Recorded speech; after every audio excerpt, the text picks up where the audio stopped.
I wanted to talk a little bit about the changes that have happened and need to happen as it applies to marketing. And when I talk about the changes, one of the things that I want to cover more than anything else I want to get to in this particular video, so I want to talk about the fact that our job in marketing and in doing business is to reach people in a way that we just haven't in the past. It's just a different way of doing business than we ever have. And it's going to matter how we connect with people and how we earn the attention that we get, and also how do we earn the right to sell and serve.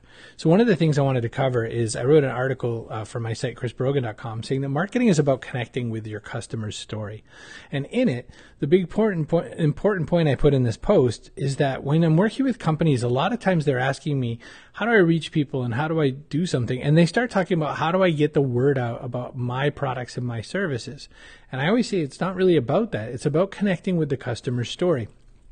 So it's important to right out of the gate say that what most companies are doing is most companies are saying, I really need them to know about my really awesome water bottle. And I go, great, except that somebody doesn't ever say, I have a really awesome water bottle problem. They say, I'm going to get back into the gym. I'm going to get out there and I'm going to get strong again. And I'm going to need to pick up some stuff to do that. What do I need? Well, I probably need a really awesome water bottle. That's where it goes. It's part of my story. What do I need to accomplish the thing that I'm looking to accomplish? And so my goal in writing this piece is to say, all right, well, then these are some of the other things that you're going to need to do. So the first thing I wrote in the blog post is I put some examples. So one is I really love the company Yeti. Yeti makes a great coffee mug that I use a lot. They also make thermoses, and it turns out all kinds of other stuff. And their whole storyline right now is that because it's cold as I'm recording this, it's wintertime as I'm recording this, they had all outdoorsy stuff that talked with dealing with the cold. Get this cooler because it'll keep your food warm. It'll keep your gear dry. I had never thought of putting any gear I had inside a cooler, but I guess that's a thing. And it'll also, make you very successful because you'll have this done. The story was about the customer's story, and the Yeti product happened to be a product that would serve that. They talked about a ground blanket. I never even heard of or thought of this, but basically a nice kind of insulated blanket that you can put down when you're going out somewhere, like to a tailgate party or something. And all of these stories all had one thing in common, which was that they all connected to people in this very personalized way, right? They all connected with this idea of this is what somebody needs or wants right now. Adidas put out a new shoe that is made out of recycled ocean waste. And so if you're the kind of person who cares a little bit about all that plastic in the ocean, then you're the kind of person who's thinking, I really ought to probably pick up some of these cool Adidas shoes. And they've done 2 million pairs of shoes sold because of that. Raul says, I got a cooler from Yeti because they educated me during the hurricane on how to keep ice from melting longer. See, so Raul points it right out. And hi, by the way, glad you're here. So I think it's kind of cool that that's, an option. So Adidas, they did it with their sneakers. They said, if you're the kind of person who's against the ocean waste, you're going to deal with it. Raul points out that there's education that went on that, had him choose Yeti over other products. Marketing has to share your customer's experience, and we have to do a lot more to connect with that. The examples I put in my blog post, you're over 50 and you're going to look to do your first 5K race. We can help you be ready for that and finish strong, right? It's not a very difficult sale, but it's definitely talking through the kinds of things that people are going to talk about or want to talk about or whatever. The idea is that there's a story that we can connect with. If I sold Microsoft Surface tablets, one thing I might do is say, hey, I know your kid's interested in electronics and that sort of thing. Want to watch a DIY on how this actual tablet was made? Oh, by the way, I'm going to connect you to a YouTube channel full of cool projects you can do and also some other cool electronic stuff. There's so many ways that you can connect to people's story and go further than what your product does to make the opportunity for someone to be able to buy and connect in with whatever it is you sell. Anyone can sell you some pens. What if your company is the one that wants to keep the small business running smarter by introducing you with people whose brains you can pick? These are the kinds of ways that we're going to try to go after this. These are the kinds of stories that we're going to have to tell if we're going to run a business like this. Now, I didn't put this all together just to say you should come read my blog post, but I wanted to key off the blog post because I thought it was an easier way to do what I was doing. But my goal in all of this is to say that if you want to connect up with people, if you want to serve people, it's not going to just be about your product anymore. It's going to be about how do you make that one-on-one connection? How do you earn this opportunity to sell and serve? And I can promise you this, it's always going to be about trying to find the elements of the story that they're already working on. You right now, who have given me some of your time, are looking to connect with something to solve for yourself. So maybe you're connecting with me because you know me or you like me, but maybe you're also connecting with me because you're always on the lookout for what's that other tip? What's that way that we can do what we're doing, that's going to, get you further in what you're doing. John has a recommendation, Jay Baer's great book, Utility. It's all about creating customer-focused value. Jay's got that new book, and I can't remember his co-author's name, but it's called Talk Triggers. That's also worth checking out. Anything Jay does is worth it. And that's a difference, too. I want to point that out, too. This is really important to talk about. There's a big difference between how companies were allowed to do what they did in the past and what they need to do going forward.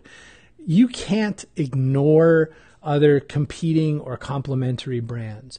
You can't be in a world that's only Batman and Superman. You have to acknowledge that Spider-Man and Wolverine are there as well, right? Jay Baer sells marketing advice and information. I sell marketing advice and information. I can no sooner ignore and not reference something good that Jay did because it could be competing than you can ignore your competition. The only thing that ever happens when a company ignores their competition is it makes them look silly to all of us in the real world who know all the other names and all the other brands. When I first ever did some work with Microsoft a long time ago, they were still in that mode. I think I had an iPhone at the time, and I pulled out the iPhone and everyone was like, ooh. And I was like anyone has a Microsoft phone. And guess what? They stopped making those phones. You know why? Because they weren't good. And now Microsoft has all kinds of other products that are good. The Surface tablet's a great product. There's all kinds of cool stuff going on there. We have to acknowledge the other products and services in the world, or we're going to run into trouble, because our customer's story isn't about our specific product or service. It's about their specific challenge and the opportunity we have to solve that. And so that's important, and that's what needs to be handled. I'm always available for questions. If you're here watching this live and you've got a question, drop that off. If you want to ask me a question later than when I'm here live, just send it an email, chris@chrisbrogan.com. It's right down there somewhere. Oh, over here. chris@chrisbrogan.com. Drop me a line. It's super easy. One last point before I roll out is that in this new space, in this opportunity to connect with a customer's story, the more we can speak really specifically to a really specific customer, the better. The opportunity to be really straight on and almost intimate with what somebody needs or wants is going to make a vast difference, so that you're not just talking to everyone. You're talking to a really specific group.